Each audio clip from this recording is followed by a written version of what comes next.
माटी तलू गायब हो गला मृत बारहा कैमेरा सामने पलैगले वन विभाग। एभली घटना घटी ढेंकानाल जिला भुवन थाना अंतर्गत मालियाधड़ा जंगल में। सूचना अनुसार भुवन अंचल भारती पहाड़ में जंगल जंतु बारंबार शिकार होता अभियोग हो आसुले भुवन वन विभाग नीरव रही जमापड़ी।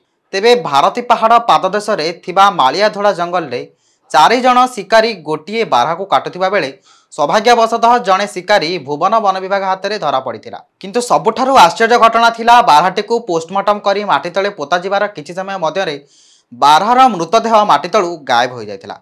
तेबे एने भुवन वन विभाग कर्मचारी प्रतिक्रिया देवा बदल में कार्यालय पलायन करथिले। वर्तमान एठारे प्रश्न उठुची बारहा मृतदेह को गायब करिबारे भुवन वन विभाग हाथ नाही तो? जदि नाही ताहले प्रतिक्रिया देबारु निवृत्त रहिला कोन पई वन विभाग? कौन पाई बारंबार अभियोग पर भुवन वन विभाग हाथ में धरा पड़ुना शिकारी? कौन पीसी नहीं शिकारी को लगाम छड़ा कर भुवन वन विभाग? तेबे एभली एक संवेदनशील घटना उपर प्रशासन किभली पदक्षेप नेउची ताहा देखिबा बाकी रहिला। ढेंकानालरू शिवसुंदरଙ୍କ रिपोर्ट नीलाद्रि छाया मीडिया। एभली अधिक खबर जानिया पई आम चैनल को लाइक शेयर एंड सब्सक्राइब करने को भूलंतु नहीं। रहुछु नमस्कार।